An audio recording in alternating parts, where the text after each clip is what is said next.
We don't know what the reopened investigation looks like because police won't talk about it. But we are still committed to shining a light on this case, even as the family claims they remain in the dark. Tonight, new information that deepens the questions about whether justice has truly been served. The Boulder City Police Department looks like it's straight off a small-town movie set. Those who've lived there say the town, 25 miles outside Las Vegas, is indeed small. And for one family, that's created a big problem. Everybody knows me. He's dropping my name in the car right now, like crazy to the detectives. I know everybody in this house. I got his girlfriend calling me, so the dog knows me. The body camera footage you're watching is from the May 2021 shooting death of Scott Dingman, killed in the street outside the home of his longtime friend, John Powell, or J.P. Morgan III. Did you do the shooting? Who did the shooting? I did. Morgan admitted to pulling the trigger, but claimed self-defense. On scene that night, Detective Mark Dubois noted there were lots of unanswered questions about the shooting. As he told other officers, he believed Morgan would have to prove his self-defense claim in court. Either way, he's going to get the murder charge, but if that actually happened, that would be great for his defense attorney. Morgan's attorney never had to make an argument because Morgan was never charged in connection with Scott's death. When dealing with the police department, I was just trying to get answers and nothing made sense. Scott's widow, Ashley Dingman, turned to 13 Investigates. It's been years and you have not let this go. And I won't until justice is served. Her plea prompting our year-long investigation into how Boulder City Police handled the case. Absolutely unacceptable on any crime. You got multiple shell casings. I have never seen flaws to this level that have gone unchecked. It's his wallet. It made sense to whoever photographed it. Document review, frame-by-frame video analysis. The wallet could have been fingerprinted. And interviews with retired police experts Wade Seacatz and Jamie Borden revealed what they called flaws that may have allowed a killer to go free. Do you have a gun on you? No, sir. The experts point to body camera footage that contradicted police reports, key evidence mishandled, and an eyewitness account that was overlooked. And I get impassioned about it because I'm here as an expert to protect law enforcement, not to protect cops. When cops make mistakes, they've got to be held accountable. Here are some key details that our reporting revealed. Body cam footage showed officers removing Scott's wallet and a bullet from JP's pockets and tossing them into the crime scene, which Wade and Jamie say amounts to evidence tampering and crime scene contamination. Forensic tests proved Scott's gun was never fired, which our experts say undermines the self-defense claim. Autopsy bullet trajectories directly conflicted with JP's account, but police never resolved the discrepancies.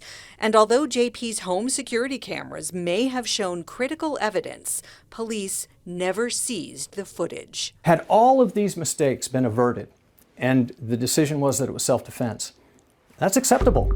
But that's not acceptable in this case because there's nothing to support that. This isn't the first time J.P. Morgan has claimed self-defense during a violent crime. 13 Investigates recently received records showing that in 2012, Morgan was charged with felony battery with a deadly weapon after police say he stabbed a man in the stomach with a folding knife in a town square bar parking lot, which is in Metro's jurisdiction. Morgan claimed self-defense, but Metro police didn't buy it. Investigators say Morgan's account shifted repeatedly, contradicting himself about whether he had or saw a knife that night, even after officers found two in his truck.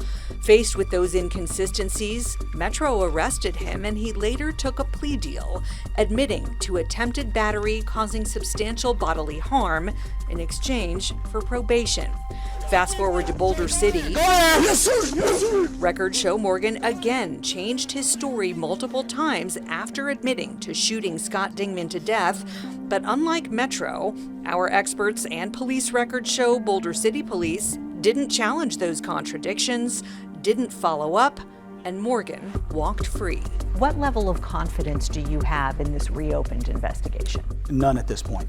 Wade, Jamie, and Ashley have been sounding the alarm on a conflict of interest within the Boulder City Police Department that they believe has resulted in JP Morgan getting favorable treatment, specifically his relationship with Officer Scott Pastore. Try to keep me hands off this because I know him personally. Oh, gotcha. Well, I'll take over. He works for me I'll take over. at the courthouse. Yeah, I know. That's why I'm trying to. Yeah. There's no bias on evidence or anything. I know everybody in this house. Well, just that's the problem. That's why I'm trying to stay out here. But Pastore did not stay outside. In fact, Jamie, who was retained by the family, points to newly reviewed body camera footage from other officers showing Pastore was inside JP Morgan's house alone. There's a gun inside, so I'm just trying to get this. And nobody else is in there? Scott. But we don't know what he did in there. We have no body-worn camera footage from Officer Pastore for the entire evening. We've repeatedly asked Boulder City why their public records release did not include any body camera footage from Pastore. The city has not answered. JP even talked about his relationship with Pastore that night. You ride horses? Yeah. Okay. I work with Pastore on the mounted unit, so we... Pastore and I are very close. Yeah. He's gonna lose over this one. Should he have ever been on that crime scene to begin with? No, it's tragic, and it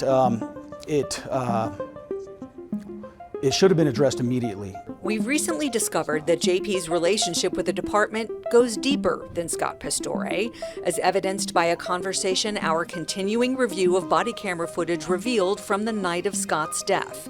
Listen as Detective Mark Dubois and Lieutenant Thomas Healing try to work out which gun belongs to which person. And Detective Dubois tells a story that he knows that the .40 caliber belongs to JP. I think he has an XD because I picked it up off the road one day. Nice. Well, he went out to Lake Park and got drunk. Somehow I found out it was his. Called him up, asked him if he was missing. He goes, when he looked at his truck, he goes, yeah. So he set it down like on the bumper of his truck. He made it all the way from Lake Mead to that overpass heading towards Henderson before it fell off. Really? Wow. If you find a gun on the side of the road, a case number should be drawn, the gun should be collected, and it should be booked into evidence and a report taken. I asked Boulder City Police why Dubois returned the gun to JP without documenting it and whether that followed proper protocol. Once again, the department did not answer, saying the city does not comment regarding open investigations or personnel matters. Henry William David. Wade's concern about police procedure deepened because of something that didn't happen at the crime scene. We took a closer look at that after our initial report aired. Here's Officer Kenny Calzada explaining to Detective Dubois why he moved Scott's gun. And you just picked the gun up and moved it? I put a glove on, picked it up and moved it to where... You did not clear it? I did not clear it. Okay. Just because Nor did I. Okay. I just wanted to move it just in case he woke up Okay. and he started shooting again. We didn't know if he was dead or alive then. The first thing that they should have done once the scene was safe was immediately check Scott for signs of life and render aid if there was any signs of life. That's not what happened. Body camera footage doesn't show anyone taking Scott's pulse or even checking to see if he was breathing. There's 7 minutes and 7 seconds that pass before the first person even checks Scott for signs of life. Sir. Get them detained, please. Sir. Detain them. Turn to your side. Not getting any response. While officers walk around taking pictures, Scott is laying in the road, presumably bleeding to death. once again, we asked Boulder City Police about that, and once again, they declined to answer. As we reported in our first story, after police reopened the investigation, they served a search warrant leading to felony drug charges against Morgan after discovering cocaine, baggies, and a digital scale in his home. That case is currently pending in Boulder City Court. What's missing from that arrest and those charges? I was informed by Deputy Chief Aaron Johnson that they also seized numerous weapons from him, and there is not a single weapons-related charge associated with the drugs. And so when you have that amount of drugs with intent to sell them, each weapon that you have is a separate charge for prohibited possessor. Whether J.P. Morgan will be charged with anything else remains to be seen.